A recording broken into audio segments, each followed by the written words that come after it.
بسم الله الرحمن الرحيم.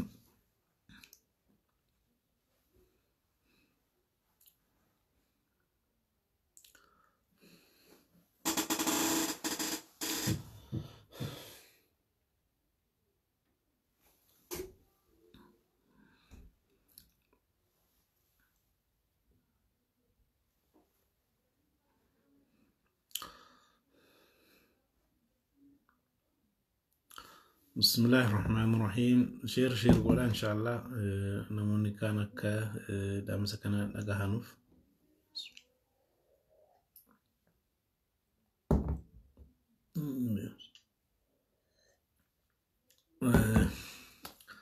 من الوقت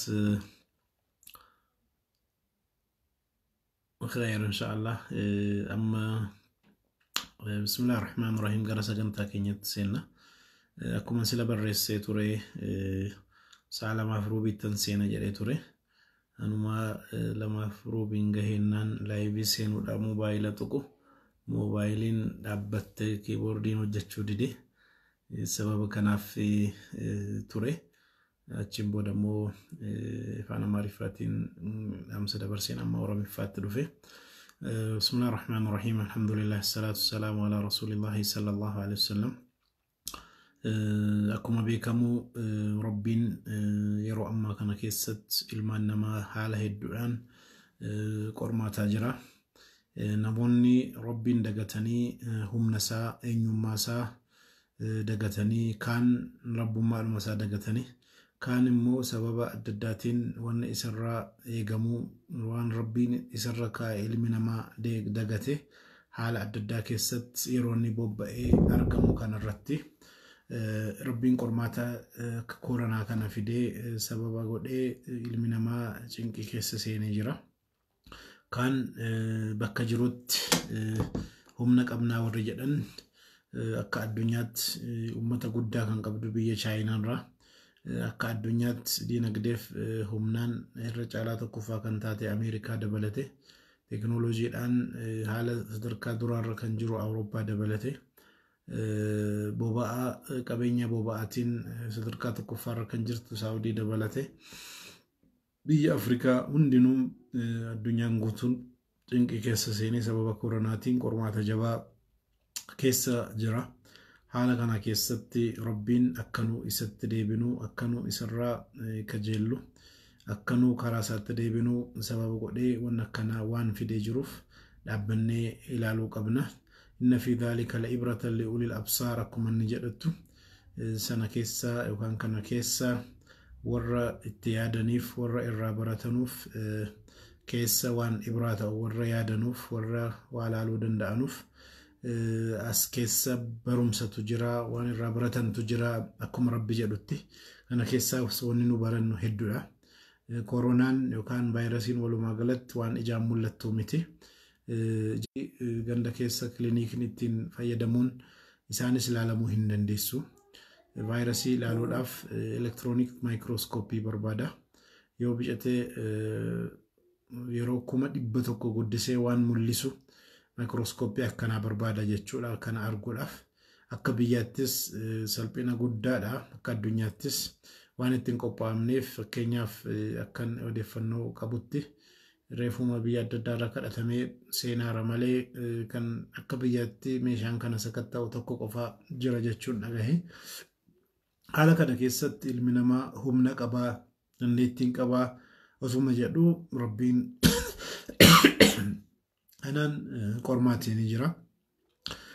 Warri ergasii ummanni aad jedhamu rabbi irratti boonanii eenyuun nu caalaa jira humna qabnaa eenyu jira jedhanii rabbiin dagatanii of tuulanii ennaan rabbiin sababa kanaan balleessanii quraana keessatti rabbiin maal jedha fa'ammaa aadun fastakbaruu fil ardi bighayri haqqin ummanni aadi jedhamu haqqii waa karaa hin taaneen of tuulanii of boonanii nu caalaa humnaan namni nu caalu eenyu jira jedhani maal dagatan rabbiin dagatanii jechuudha. من أشد منا قوة نره همنان أين تجعل جدني حالكنان إلى لني أولم يروا هلا لنو يجركني rabbiin jara uume humna kana jaraa kenne jara akka caalu akkamitti ilaaluu dadhabanii jedhee rabbiin jara kana komata jechuudha. Ilmi namaa meeshaa hammam qabaatu humna hammam qabaatu biyyisa hammam dagaagu rabbiin itti barbaannaan bishaaniin nama meeqa dhume addunyaa irratti yeroo numa umriin jiru kana keessatti. Akkasumas koronaan amma waan ijaan mul'attu miti. Garuu inni guddaanis inni xiqqaan sababa koronaatiin xayyaarri hojii dhaabaara. Sababa koronaatiin ikoonomiin kufaa jira. Sababa koronaatiin masjidni cufamaa jira. Sababa koronaatiin beetakiristiyaanni cufamaa jira. Sababa koronaatiin diinagdeen dhaabbataa jira. Sababa koronaatiin barattoonni miliyoona 30tti dhiyaatan Itoophiyaa keessatti barumsa dhaabanii ta'an. Maal inni si koronaanii hammam akkana humna jabaa taatennaan rabbiin barbaannaan humni isaa hammamii miti.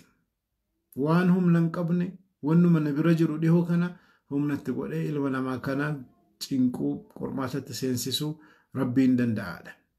Kanarraa kan ka'e humna rabbiitiin yoo dhaabbannee karaa isaarra deemne malee rabbiin nurraa xiqqii barbaannaan hedduudha.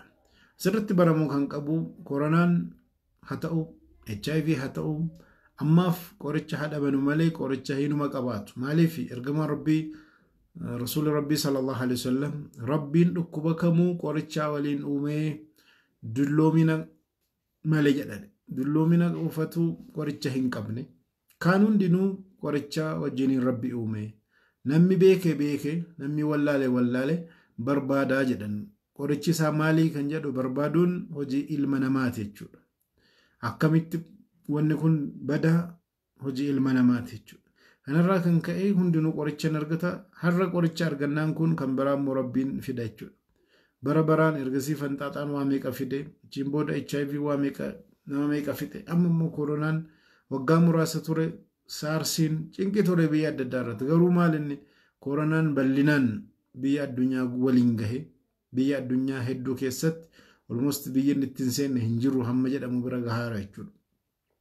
Nama 250tti dhiyaatutu kanaan qabamee jira jechuudha. Maaltu akkana babal'ise koronaa kanaa jennaan bara duris kubni akka xaa'oonii kan namarraa namarratti darbu inuma argama. Haa ta'u malee kun hin jabaate. Tokkoffaa haalli ittiin dabarfatu harkaa wal ziyaaruudhaan namni tokko alaatti uffatu funyaansaa irraa kan bahu nama biraa keessa seenuurraan haala adda addaatiin haala laafaadhaan vaayirasii ta'uusaa dabalate haala laafaadhaan namatti dabarfachuusaa jechuudha. Kan biraa immoo ilmi namaa addunyaa irratti amma babal'ateera. Biliyoona 7 gara biliyoona 8tti dhiyaataa jira. Bara durii ilmi namaa xiqqoodha. Ilmi namaa xiqqoo qofatu hin ta'in biyya tokko deemuun bakka tokko deemuun rakkisaa ture. Konkolaataan dur hin jiru. Xayyaarri hin jiru. Maaliin deemama? Dooniidhaan yookaan bidiruudhaan markabaan deemama. Akkasumas immoo gaangeedhaan gaalaan garuu daqiiqaa muraasa keessa magaalaa tokko pileeniidhaan deemama. Biyya tokko sa'a muraasa keessa deemama. Addunyaan guutuun xayyaarri 1000 lakkaa'amu guyyaa guutuu nama fuudhaa deemu. Bakka rakkinni kun irraa argame irraa fuudhanii addunyaa guutuudhaan waliin gahuu keessatti humna guddaa qabu jechuudha. Akka islaamaatti koronaa kan fakkaatu dhukkubni akkanaa argamnaan maaltu nurraa eegamaa kan jedhu hubachuun barbaachisaadha. Duraan dursee rabbiin dhukkubni akka kanaa akka dhufu isumatu qaddara. Qadara isaatiin wanni kun akka argamu inuma taasisa. Haala kana keessatti namoota adda addaa irratti miidhaan hin qaqqabaa namni dhaabbatee of baree rabbitti deebi'uu isaati ilaalama jechuudha. Amma addunyaa keessatti biyyi hedduun mana taa'aa jennaan Ameerikaa magaalaa hedduu irratti Xaaliyaanii dabalatee Kaanadaa biyya adda addaa irratti mana teessanii jirtu amma yeroo kana jechuudha. Ergasii yeroon qabdanuu hojiidhaa fiiguudha. Amma gabbahanii waa bitachuun rakkisaadha. Konkolaataan deemuun rakkisaadha. Nama qunnamuun rakkisaadha. Hundinuu maal namumti fayyaa qabu kun ergasii bilisummaadhaan bahee waan barbaade namni dalagu kun yoo rabbiin hin barbaanne kunuu inuma to'atama jechuudha. Nuu har'a rakkanneeti. Garuu sababa dhukkubaatiin nama meeqatu hospitaala ciisee otuma hawwuu gabbahuu kana kan dhabee kan mana ciisu jira. Mana hidhaa adda addaa keessatti hidhamee gabbahee nama zayyaruu dhabuu mirga bilisummaa kana kan dhabee jiru biyya adda addaa irratti magaalaa adda addaa keessatti kana dhabee jira. Nummoo bilisummaa qabnatu jennu rabbi irraa waan dhufee bilisummaan kun dhabamee mana teenyee rakkataa jirra jechuudha. Kanaafuu haala kana keessatti hamma dandeenyu maal irraa barannaa? Rabbiin humna jabaa akka qabu barbaannaan bishaaniin, barbaannaan qilleensaan, barbaannaan dhukkuba ijaan hin mul'anne kan fiddu vaayirasii kan akka koronaa kana namatti gadhiise waan barbaade dalaguu, waan barbaade gochuu akka danda'u hubanna jechuudha. Kanaafuu wanni nurraa eegamu rabbitti akka deebinu rabbiin barbaada. Tawbata akka goonu barbaada. Haala isatti deebinee sababa kanaan namoota ammanuu dhagahaaru kana keessaa haa ta'u. Namoota nun dhageenye keessaas rabbiin sababatti godhee namoonni qabaman yookaan qabamuu deeman isatu beeka wanni nu beeknu hin jiru jechuudha. Kanarraa kan ka'e yoom gara akhiraa deemamaa rabbuma beeka jechuudha. Kanarraa kan ka'e hamma dandeenyen tawbata goonee istikfaara goonee rabbitti deebi'uun nurraa eegamaa jechuudha. Dhukkuba akkanarratti wanni lama murteessaa. Namoonni tokko tokko tawakkula rabbii jira maal cinqamtu jedhanii rabbi irratti sin tawakkula hin qabdanuu jedhanii namoonni yaadan jiru. Namoonni kaan immoo tawakkula rabbii dhiisanii waa hunda of eeggannoo qofa irratti kan dhaabbatantu jiru. Lachanuu sirrii miti. Lachanuu wal bira qabamuu qaba. Rabbiin asbaaba shar'iyyaa haala shari'aa keenyaan sababa kana godhaa jedhamnee ajaja nuu kenname jira jechuudha. أسباب الكونية الموجرة كونين كن الدنيا كن حال إتين أممت كان الراكن كأي وفيق النقون ملي سنة كونين كن الرتين أبته الدنيا كن كان إتين بلو سير ربي كان يوهن كبجن نبي تاء عالم تاء مفتي تاء أبا بربادن تاء ركنا كي سبوت وجود نمجي تاكو قرآن حفظي رجليكم قلاتان ركتور ران ديسو قرآن حفظي ديسيكم قلاتان نمر ركتا waan eegamuu qabu sababa gootachuun dirqama jechuudha. Haa ta'u malee nu of eeggannoo gooniif waa hundammoo of eegna jechuus miti. Maaliif fakkeenyaaf seera konkolaataa eegnee daarii keenya qabannee bitaarra deemarraa hajannu. Konkolaataan bira kan seeran eegganne nu of eegganneerra garuu nu qofaa miti addunyaa kanarra kan jiru. konkolaataan biraa dhufee nu rukutuu danda'a. Yoo rabbiin sanarraa nu eege malee of eegne jennee waa hunda dhibbaan dhibba kanarraa eegamna jechuu hin dandeenyu jechuudha. Lammanuu wal bira qabuu qabna jechuudha. Kanaaf tokkoffaa du'aa'ii gochuun barbaachisaadha. Rasuulli Rabbii sallallahu alaihi wasallam hadiisa Tirmiziin gabaasaniin laa yuraddu alqadaa'u illa du'aa. Qadaa rabbii murtii rabbii du'aa'ii malee wanni deebisu hin jiru jedhaniiru. Gara kadhannaatiin du'aa'iin barbaachisaadha. Du'aa'iin maa barbaachisa? Du'aa'u yanfa'u mimmaa nazala wa mimmaa lam yanzil jedha. Du'aa'iin balaa bu'eefirraa eegaa jechuudha. Haala kanarraan kan ka'e of eeggannoo goonuu keessatti tokko du'aa'ii rabbitti gochuudha. Du'aa'ii godhuu qabnu immoo Rasuulli Rabbii sallallahu alaihi wasallam bismillaahi alladhii laa yadurru maa ismihi shay'un في الأرض ولا في السماء وهو السميع العليم. فقال ربنا ككدن دعائي كان كيست مقاسا وجن بسم الله الذي لا يضر مع اسمه مقاسا ومكين يا وجنين واني توكو يوكن ميني لفا كيست سمي كيست دعائي جدو كان ما قلقل كدچون فايدان نقبو ارغم ربي صلى الله عليه وسلم نتما نجرو يجو انا قفاميتي دكوب ادباسني فكينيا اللهم اني اعوذ بك من البرص والجنون والجذام ومن سيء الاسقام يدني رسول ربي صلى الله عليه وسلم دكوب ادام باسني دكوب نمت دبرفتو كانك مرفعن سغا دويس لمت الناس لمي حالات دداتين دكوبوتو واممن جرى ملسني إني أعوذ بك من البرص والجنون سمون مراتشو رايتشو لكوبا مو يمارفا لأن زهونية لمكملة لما إتسو كوبا سنفان رموتين هم بري إسا وامني لكوبا تقال يا ربي ستن إيغا ما جلاني دعائي رسول ربي صلى الله عليه وسلم قول أتورانيتشو نساكنو مغوچون نورا إيغا ما جتشو قربراتين مو وفي قنون غوچو قبنوس جرى جتشو توكل غونيف وني هندينو sirriidha jechuu miti. Rabbiin tawakkulaa wajjiniin asbaabal kawniyyaa kawniin kun addunyaan kun seera ittiin bulturra waan nurraa eegamu waan gochuu qabnutu jira jechuudha.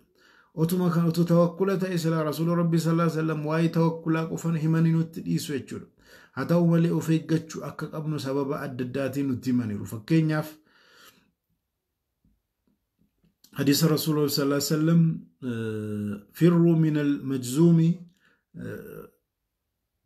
مال جدني رسول ربي صلى الله عليه وسلم فر من المجزوم فرارك من الأسد جدن إمام أحمد بخاري مسلمة حديثة جواسا كيست مال نجنو أكا نما لينج بقتوتي ركوبا كان دبرفتو كان يجول ركوبا دبرفتو كوبان سلاسين جد مجزوم سجاد ويس جد مهي كاميرا معرفة الآن ركوبا كامنا ما تشيرو جتشولا كان نمرة نمت دبرفتو جولا ركوبا كان أكاتي leenca baqachutti baqadhuu jedhan kana kan jedhe rasuula rabbii sallallahu alaihi wasallam akkasittiin dabarfanne baqadhuu kan jedhe ergamaa rabbiitti sallallahu alaihi wasallam kana qofaa miti namni dhukkubsate nama fayyaa takka makamne kuba akkana dabarfatu kan irratti jedhanii isaanumas nutti hime jechuudha. Fakkeenyi isaa muslimni kan gabaasan hadiisa Bukhaariinis kan gabaasee bakka adda addaatti Imaam Ahmadis kan gabaasan hadiisa keessatti kan dhufe maanni sana dura hadiisa tokkoon isinitti himuu barbaade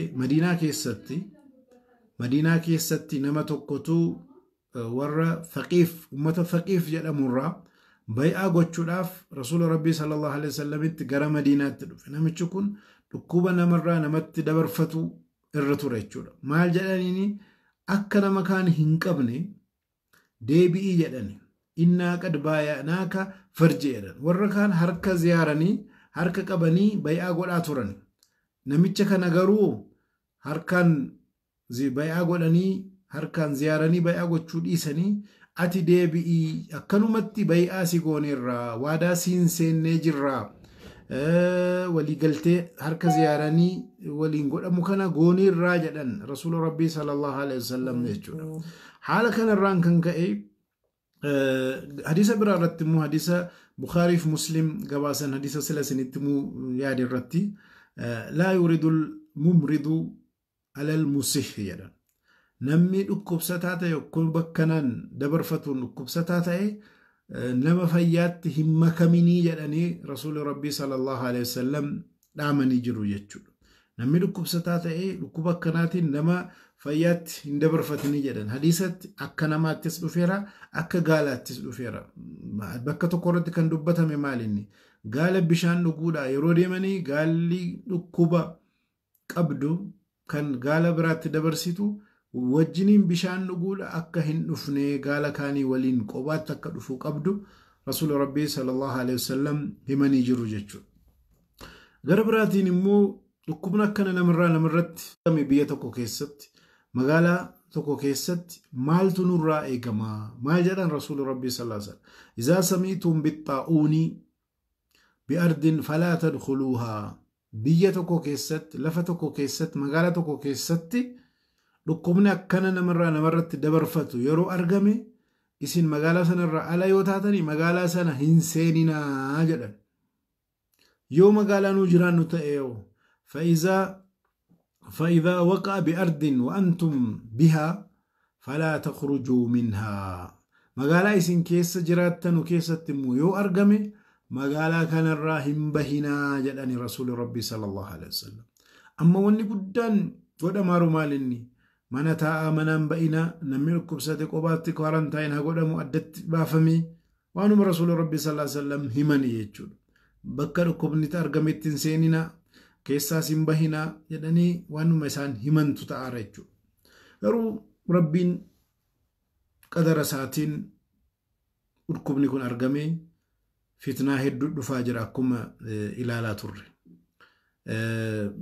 Salaatul Juma'aan magaalaa hedduu irratti hamma dhaabbachuu bira gahe daldalli cufame dinagdeen sababa kanaaf jeeqame mootummaan adda addaa karoora silaa karaa tolchuudhaaf waan adda addaa hojjechuudhaaf maallaqa bajeta qabu dhaabanii ummata kana hambisuudhaaf waan ummanni barbaachu gochuudhaaf hundatu mashguula ta'ee miidiyaa hordoftan guyyaa guyyaadhaan sa'aatii sa'aatiidhaan miidiyaa addunyaa irratti mootummaa biyya adda addaatu ibsa kennaa jechuudha. Cinqii seenee addunyaan jechuudha.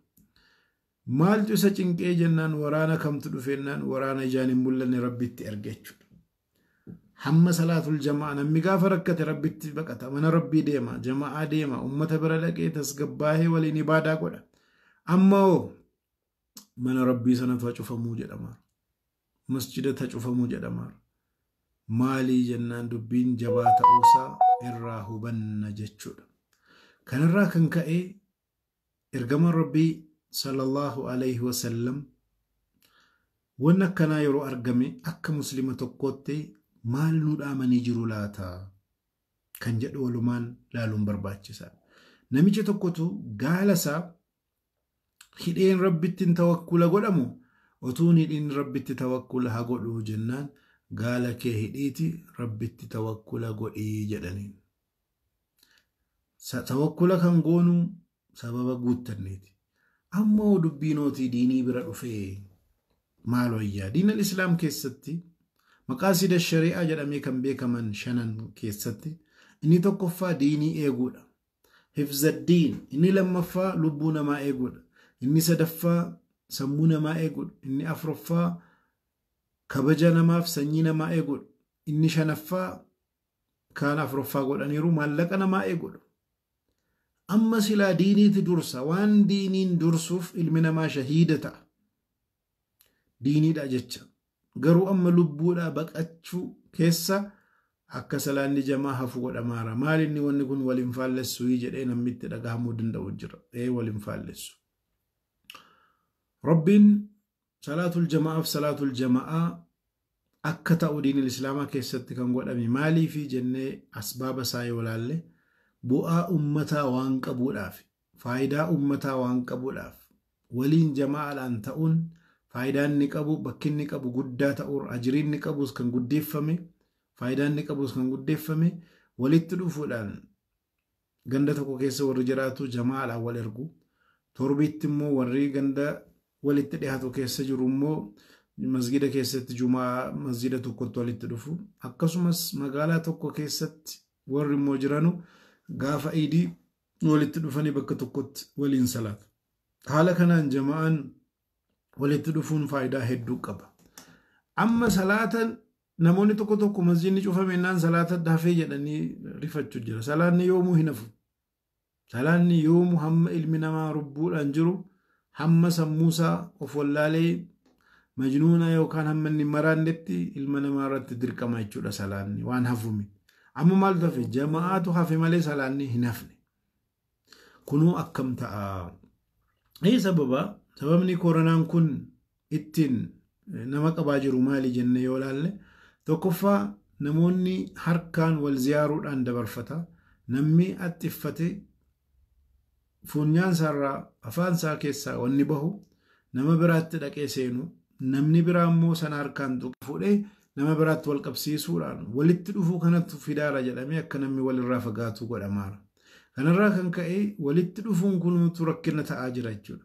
Kanaafuu sababa ittiin rakkinni kun argamsiisu dhaabuun dirqama waan ta'ee jiruuf hamma balaan kun dhabamutti wanni fudhatamuu qabu haala kanaan tarkaanfiin akka fudhatamuuf jechuudha.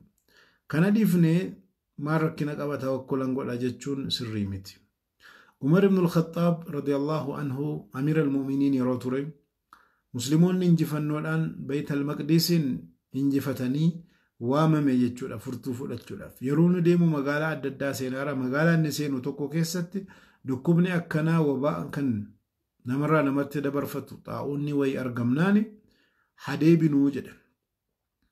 Hadeebinuu jennaan maal jedhani yaa Umar tafirru min qadari Allaahi jedhan. Qadara rabbii irraa baqattaa'ii Umarii jedhani. Waan rabbi qaddari irraa akkamitti baqattee ati magaalaa kana siinuu dhiiftaa jennaan nafirru min qadari Allaahi ilaa qadari Allaahi jedha. Qadara rabbii irraa baqannee garuu gara qadara rabbii biraatti baqannaa jedha jechuudha. Kanaafuu qadara rabbii baqachuun akkuma jirutu ta'e gara qadara rabbii biraatti baqannaa akkuma Umar jedhetti malee rabbii waan jedheef jedhanii hin seenne. Maaliif rasuul rabbii sallallahu alaihi wasallam maal jedhanii yoo rakkinni magaalaa tokkotti argame hin seeninaa ajaja isaaniiti. Namni dhukkubsate nama kaan itti makamini ajaja. Kana qofaa miti qullubbii adii namni nyaate masjida hin dhufini jama'aa jedhamee sababa kanaan dhowwame. Qullubbii adii nyaachuun jama'aa dhufuurraa yoo nama dhowwisiise koronaan qabamuun immoo akkam ta'a. Kan nama miidhu jechuudha. Foolii qullubbii caalaa kan nama miidhu jechuudha. Amma dubbiin sadarkaa kana taanaan magaalaan adda addaa biyya adda addaa salaataa dhaabaa jiru jechuudha. Jama'aa masjidatti. Of miidhuun barbaachisaa akka hin taane hubachuudha. Rabbiin walaa taqtuluu anfusakum of hin ajjeesinaa jedha. Diin al-Islaam keessatti laa darara walaa diraara fil Islaam. Miidhuunis miidhamuunis islaamummaa keessa hin jiru jedhan. Eenyu jedhe? Rasuula Rabbii sallallahu alaihi wasallam. Miidhamuun hin jiru, namas miidhuun hin jiru. Walaa tulquu bi'aydiikum ila tahluka. Harkuma keessaniin badiitti of hin naqinaa jedha Rabbiin. Waan badii qabu irratti sababni ittiin bu'e aayaan adda ta'us nassiinsaa yeroo hundatti waan fayyadachuudha. Ofii keenyaan harka keenyaan badiitti of hin naqinaadha. Namichatu akkuma sila isiniin jedhe gaala kan koo hidhadhee rabbitti tawakkalu moo akkanumaan rabbitti tawakkalu jennaani maal jedhaniin hidhiitii rabbitti tawakkali jedhan. Amma gara tokkoon maaltu deemaara? Amma salaatul jama'aa salaatuun faayidaa namaa qaba beekamaadha. Maslahaa qaba. Haa ta'u malee immoo maslahaaf mafsadaan miidhaaf faayidaan yeroo dhufe amantaa islaamummaatti dura miidhaa irratti xiyyeeffannee miidhaa hambifna waan faayidaa argamsiisuun dura jechuudha. Maaltu jedhama diin al-Islaam keessatti akka qaa'idaatti waan kaa'ametu jira jechuudha. Qaa'idaan kun maalinni maslahaaf mafsadaan dhufeennaani mafsadaa kana balleessuutu dursaa jedha.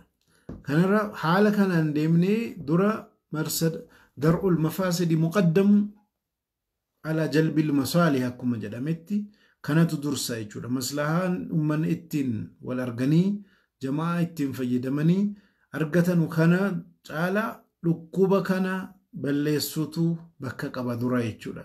Kanarraaf hafe jechuudha. Gara biraatiin baruma Rasuula Rabbii sallallahu alaihi wasallam hadiisa Bukhaariif namoonni kan gabaasanii maaltu jira?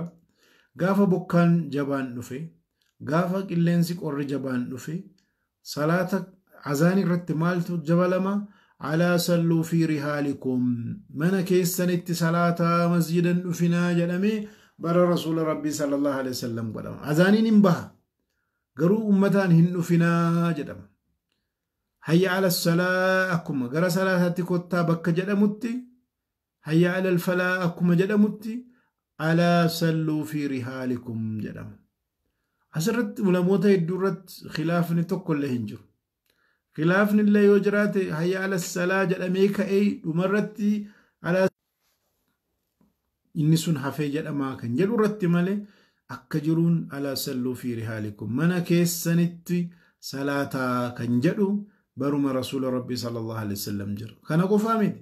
Magriibaa fi ishaa walitti salaatu jira. Yoo bokkaan jabaan dhufaa jiraate magriiba irratti ishaa waliin salaatanii zuhrii irratti asrii waliin salaatanii deemuun illee jira jechuudha. Gaafa rakkinaa gaafa akkasi. Sababa kanaaf biyya adda addaa jamaan akka dhaabbatu jedhanii fatwaa kennanii murtiin dabarfataara biyyi keenyas gara sanatti deemaara jechuudha. Amma haala kana keessatti jamaan waggaa meeqa jamaan dhabnee akkamii jedhanii namoonni cinqamantu jiru. Dhugumaa sirriidha. Garuu maaltu jira? Amma jaalala keenyaan miti juma'aanis jama'aanis haa dhaabbatu kan jedhamaa jiru. Maaltu dhufe? Rakkina dhufe.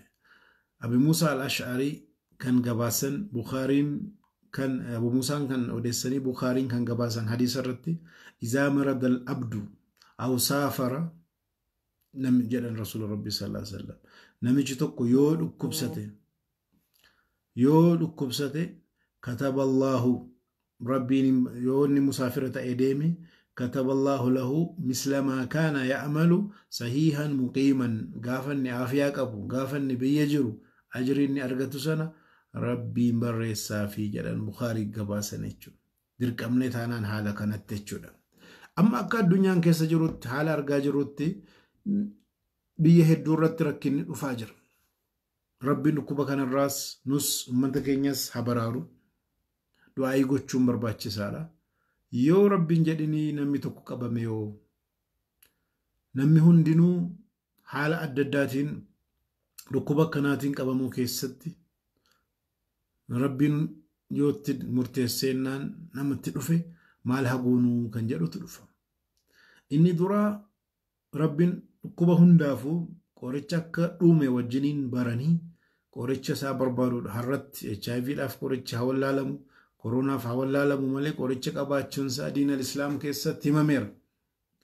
Qoricha isaa namni beeke kan wallaale garuu barbaadadhaa jedhani rasuuli rabbii sallallahu alaihi wasallam. Kanarraa kan ka'e barbaaduun irraa eegama. Haa ta'u malee immoo rabbiin na fayyisaa jedhanii tawakkula rabbii irratti yaqiina rabbii irratti rabbi na fayyisa jedhanii sirriitti amanuun murteessaa.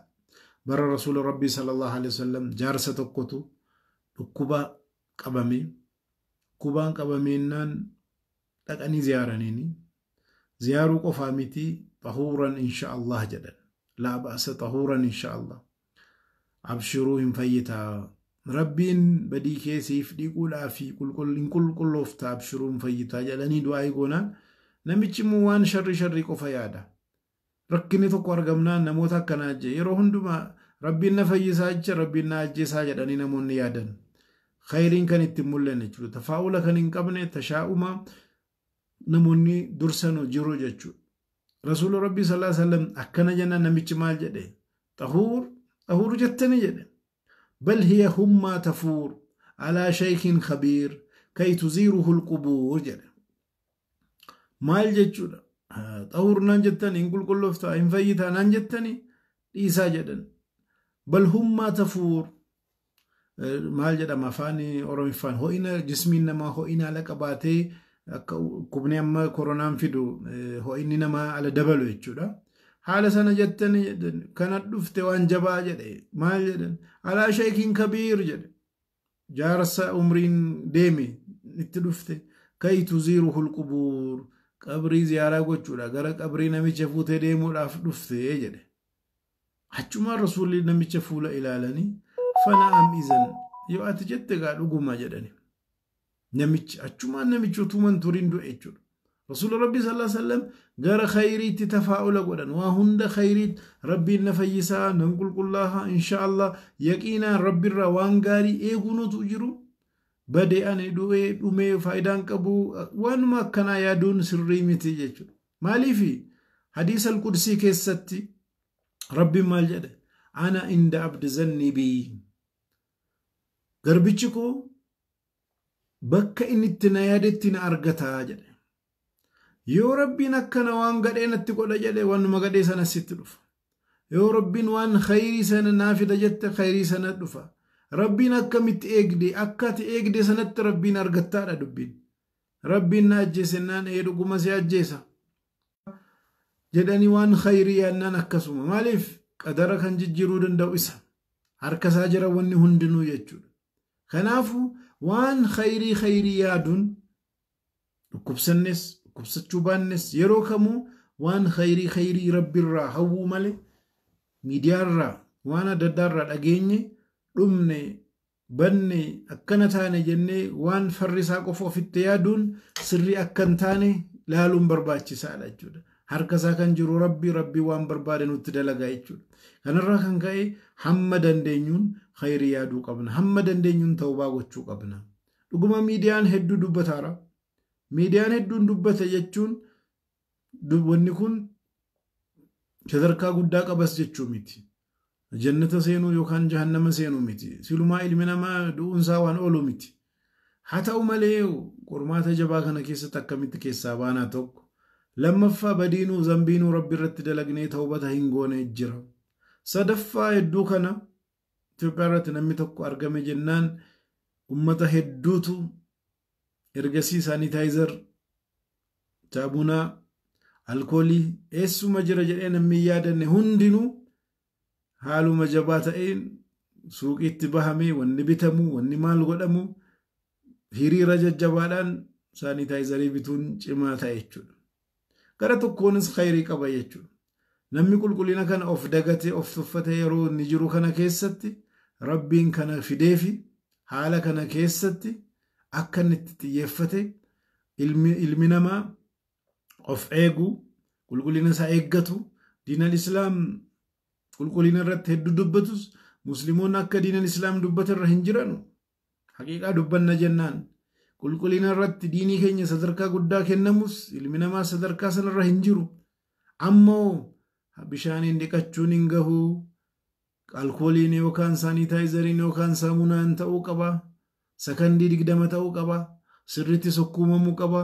Yoo akkas taane hin du'u jedhamee ilmi namaa biyya adda addaa jiru hundinuu Awurooppaa Ameerikaa deema saanitaayizariin gurguramee dhume.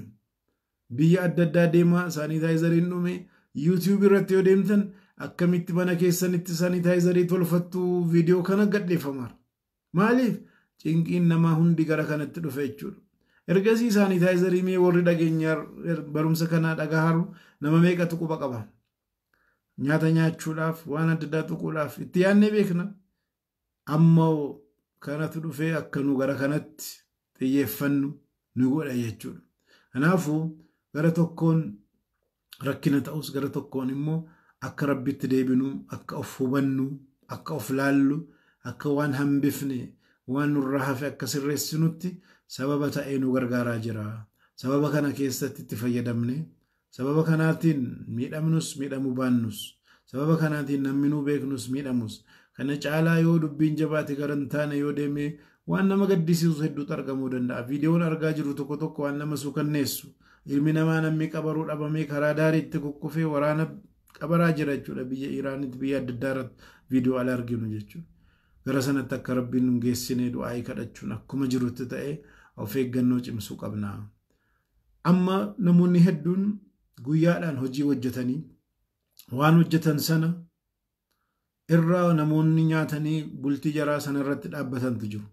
Torbii tokko, baatii tokko, torbii lama waa keewwachuu namoonni hin dandeenye hedduu jiru. Kanarraa kan ka'e namoonni akkanaa baay'ee miidhamuu rakkachuu danda'u. Ergasii waa'ee ramadaanaa yaadaa ture. Ramadaanni dhihaatee jedhaa ture. Amma ramadaanni dagatamee koronaa ta'ee cinqiin jechuudha. Rabbi ramadaana khayriittis nu haa geessu. Rakkina isaas nu haa baasu. Garuu masjidni cufamee masjida dhaabuu keenya dura manaan bahinaa jedhamee sadarkaa sanatti rabbi nu geessinii achi gahuun keenyaan dura magaalaa jirrutti maallaqa walitti buufne namoota rakkatantu jiru. Namoota wamaan qabne jiru. Gaafa rakkinni hammaate namoota akkana masjida dhaqanii kadhachuudha masjidni hin jiru. Manaa bahuun rakkisaa ta'e. Warra akkasii miidhamanii koronaa sodaa jecha beelaan namoonni miidhamuu danda'u hedduu jira. Kanarraa kan ka'e akka jama'aatti akka magaalaatti wal quba qabaannee walitti buufne namoota rakkinni kun yoo hammaate waa hunda mootummaarraa eeguun qabnu ajrii argachuun keenya silaa jama'aatti juma'aatti himameenaan ummata walitti buuseennaan waan kana wajjanna walitti buusuudhaan ummanni masjiida dhufaan jiru gaama jechuudha. Yoo sana ta'e baay'ee rakkisaadha jechuudha. Kanaaf ammuma itti yaadamee rabbiin khayrii nuu hafiduu hawwa akka nuu sirreessu yaada. Garuu waan akkasii waan godhuu qabnu magaalaa keenya irratti ammumaan itti yaaduu qabna. Ofiifis yaaduu qabna, ummataafis yaaduu qabna. Koronaan ijaan hin mul'anne kun barattoota miliyoona 30 Itoophiyaa keessatti barumsa irraa dhaabde. Addunyaa guutuu cinqiitti naqxe. Xayyaarri socho'u irraa dhaabbate. Diinagdeen gara kufaatiitti deeme. Manaan bahinaa jedhame. Waraanni ergasii aduwwii eeguudhaaf dhaabbate amman eenyuun manaa bahee jedhanii akka namni manaan baane eeguutti deeman. Ergasii niqaaba dhuffachuun dhowwaadhaa jedhanii biyyi Faransaay kan dhowwaa turan amma niqaaba dhuffadhaa jedhanii akka fuulli namaa gulgamu kanatti deeman jechuudha. Cinqiin hedduma hundattu waa meeqa fida jechuudha. Amma kana hundatti maaliin aduwwii kamtu seenee meeshaa maal qaba jennaan ijaan kan hin mul'anne yoo yeroo 100 sanaa ol guddifne malee maayikirooskoopiin illee arguu kan hin dandeenye rabbiin koronaa kan jedhu fide. Maqaadhuma isaatti ajaa'iba qaba koronaa jechuun. koronaan afaan laatinii yookaan ispaanishidha jedhanii ala himanu ingiliffaadhaan crown kan jedhan mootiin namoonni mootummaa qabannu mataatti kan keewwatanu jechuudha. Akkuma isaa sana ta'e jechuudha. Dhukkuboota hundarra umriidhaan yeroo jiru kana keessatti saarsiin argameera, ivolaan argameera, HIV'n argameera. Sadarkaa kanatti bal'inaan babal'ate, sadarkaa kanatti harkaa wal ziyaaruudhaan dabarfate, sadarkaa kanatti waa hunda cufsiise nama gara 250 addunyaarra magaalaa hundarraa fite torbiidhaan akkana babal'ate cinqiin kana gahe hunda kan fide kanuma jechuudha. Kanaafuu rabbiin kana jalaa nu haa baasu. Ummata Islaamaas, ummata Itoophiyaas, ummata keenya hundumaa haala hundumattu rabbiin ilma namaa addunyaarra jiru hunda haa eegu. Namoota haala adda addaatiin mana hidhaa jiranu, haala adda addaatiin bakka rakkinaa jiran, haala adda addaatiin intarneetirra argachuu namoonni hin dandeenye bakka adda addaatti kan jalaa cufamees kan rakkina keessa jiranus rabbiin ummata kana hundumaa ummata keenya rakkina keessaa haa baraaruuni. Quba kanarraas haa eeguuni. Rabbiin ahwaala jaraas haa sirreessu. Rabbiin biyya keenya isa gargaaru. Nus of haa gargaaru. Rabbi irratti tawakkula haa goonu, wal haa cimsinu, waliif haa yaadnu. Ammatti karaan ittiin wal quunnamaa jirru karaadhuma intarneetii kana. Inshaallah yuutuubii kan koos namoonni amma dhagahartan linkii adda addaas gadhiisaan jira. yuutuubii keessa seenaati like subscribe godha. yuutuubiidhaanis feesbuukiidhaanis karaan ittiin wal arganu amma gara kana ta'aa waan jiruuf amma intarneetiin jirutti inshaallah haala kanaan wal agarra. Waan na dhageeffattaniif galatooma. Rabbiin isinis nuus hunduma keenyayyuu rabbiin rakkina kanarraa nu haa eegu. Bakka jirru irratti istighfaaraan du'aa'iidhaan haa cimnu. Namoonni hedduun ergasii sababa hojiidhaaf maatii keessaniif yeroo hin qabdan turtanii, ijoolleedhaaf yeroo hin qabdan turtanii, waa islaamaa kitaaba dubbisuudhaafis, da'waa dhagahuudhaafis yeroo hin qabdan turtanii, amma dirqamtanii mana taa'uu ta'e biyya adda addaa irratti manaan bahinaa ta'e. Kanaafuu yeroo kana keessatti mee waan rabbitti nu deebisu, waan of akka yaadannee ofii akka wajjannu waan godhu wajjechuudhaan haala kanaanis barumsoota miidiyaa irratti akkana gadhiifaman karaa yuutuubiitiinis feesbuukiitiinis kan gadhiifaman hordofurraa kaasee kallattii hundumaanuu cimnee itti haa fayyadamnu jedha. Waan na dhageeffattaniif galatooma. Rabbiin isinirraayis nurraayis haa taqabbalu. Jazakumullahu khairal jazaa. Assalaamu alaykum wa rahmatullahi wa barakaatuh. Ergaa kana warra dhageessan ammas kallattiidhaan haa ta'u yeroo biraa namoota hin dhageenyeef dabarsa. galatooma. Assalaamu alaykum wa rahmatullahi wa barakaatuh.